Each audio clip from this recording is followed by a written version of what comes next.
Байгаль орчин аялал жуулчлалын газрын 2019 онд хийсэн онцлог ажлууд. Байгууллагын гүйцэтгэлийн төлөвлөгөөг 10 зорилтын хүрээнд 75 ажил төлөвлөн хэрэгжүүлж ажиллалаа. 2019 оны онцлог ажлуудаас дурдвал хандлагын өөрчлөлийн ураа бүхий ногоон паспорт аяныг үргэлжлүүлэн зохион байгуулав.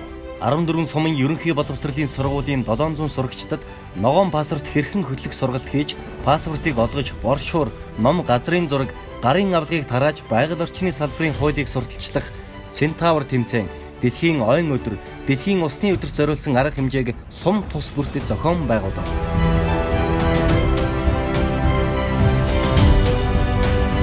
Аялал жуулчлалыг хөгжүүлэх ажлын хүрээнд 3000 морин хуурч, уртын дуучдын наадам, их говийн тэмээ, малчны баяр, адуучин айрагны баяр багтаасан хотод ойрхон говь нэгдсэн ивентийг зохион байгуулж, нийт 16100 орчим гадаад дотоодын жуулчид оролцож үзэж сонирхсон байна.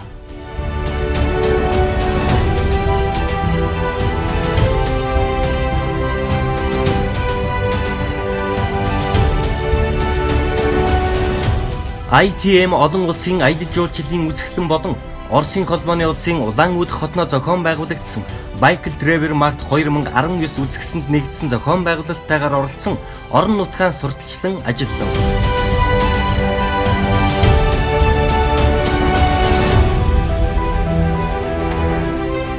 Ойн зурус байгуулах ажлын хүрээнд Сайхан овоо сумын төв, Бүрдийн уянг хүүхдийн цуслан, Цагаан дэлгэр сумын цэцэрлэгт хүрээлэнд нийт 5 га талбайд 3 сайхан суманд ногоон паспорт, ногоон тэгвэл танин мэдхгүй цэцэрлэгт хүрээлэнг байгуулах ажлын хүрээнд 3.5 га талбайд, Гуян хотын нэрмжит төгөлд 10 га талбайд 16,000 ширхэг мод тарьж, аймгийн төвийн засмал зам дагуу 5 га талбайд тус мод тарилаа.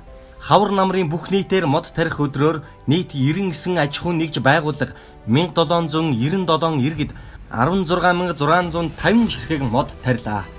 Хавар намрын бүх нийтээр мод тарих өдрөөр нийт 99 аж ахуйн нэгж байгууллага 1797 иргэд 16650 ширхэг мод тарьсан.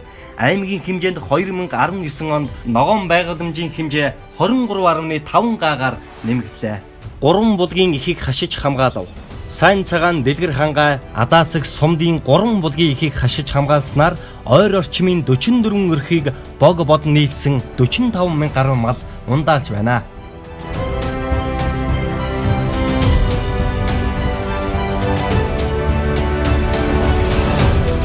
Эко сургууль цэцэрлэг болцолт уралдааныг 14 сумын хэмжээнд зохион байгуулав. 7 сумын 10 сургууль цэцэрлэг, 2 иргэн, 1 эко клуб тайлангаан ирүүлв. Уралдааны хүрээнд нийт 935 хүүхэд, эцэг эхчүүд, багш нар дам сургалт 1600 иргэд болон сурагч багчуудад байгаль орчин аялал жуулчлалын газраас сургалт бусад нөлөөллийн арга хэмжээг зохион байгуулж, нийт 983 м2 талбайд зүлэг, 161 мандалд мандлын цэцэг, 1182 ширхэг тасалгааны цэцэг, 1616 ширхэг мод тус тарьж, 63 ширхэг англин ялгах хогийн сав байршуулсан байна.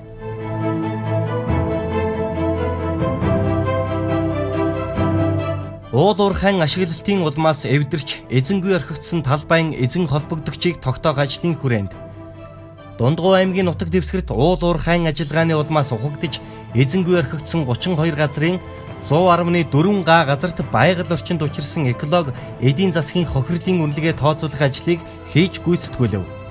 Хохирлын хэмжээг тодорхойлж, байгалийн унган төрхийг сэргээхэд техникийн болон биологийн нөхөн сэргээлтийн нийт зардал 306 тэрбум төгрөг болсон ба холбогдох хуулийн байгууллагуудад шилжүүлж, хохирлыг барагдуулах ажлыг эхлүүлэх нөхцөл бүрдэж байна.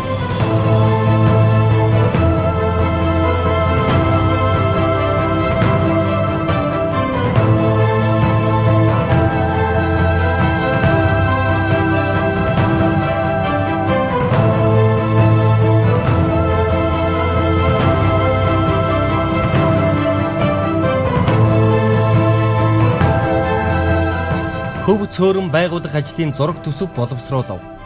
Баян жаргалан сумын Сэрвэнгийн хөв, Улзит сумын Хөтлийн гоожүүрийн усыг түшиглэн хөв байгуулах ажлыг усны мэргэжлийн байгууллагаар гүйцэтгүүлв.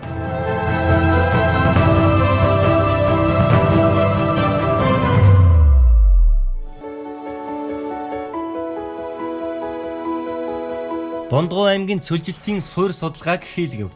Аймгийн ус цагуур орчны шинжилгээний төвтэй гэрээ байгуулан хийж гүйцэтгүүлв.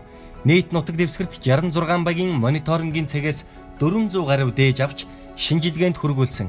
Хөрсний гадаргын байдал мониторингийн ихэнх цэгүүдийн эвдрэлийн зэрэгээр дунд зэрэг эвдрэлтэй гарсан байна. Аялал жуулчлалын гол чиглэл маршрутын дагуу төр буудалдах цэг байгуулав. Улзит сумын цагаан сувраг байгалийн үзэсгэлэнт газрыг хамгаалах, орчны бохирдлыг бууруулах үүднээс жуулчдад зориулсан төр буудалдах цэгийг байгуулах ажлын хүрээнд байгаль орчинд ээлтэй эрхтэй эмхтэй тусдаа ордог бионойл орц гарцын танилцуулгатай самбар хийв. Хог хаягдлын тухай хуулийг олон нийтэд сурталчлах ажлын хүрээнд улсын чанартай автосам дагуух, зочид угтах үдэх газарт 2 ширхэг анилан ялгалт бүхий хогийн сав, 2 ширхэг мэдээллийн самбар, 1 сүүдрөвч хийж гүйцэтгүүлв. Сургалт сурталчилгаа нөлөөллийн ажлууд.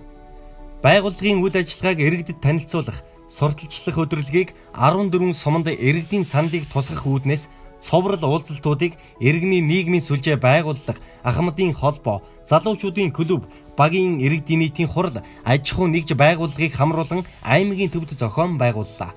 Нийт 89 удаагийн сургалт семинар зохион байгуулж 2143 сурагч иргэд хамрагдсанаас гадна их дэлхийн цаг, цэвэрхэн наадацгай, хоггүй цэвэрхэн Монгол, байгалаа хамгаалъя, эко сургууль цэцэрлэг, гялгар уутнаас татгалзъя уран дор эко явган аялал, гүй төв арга хэмжээнүүдийг тус зохион байгууллаа.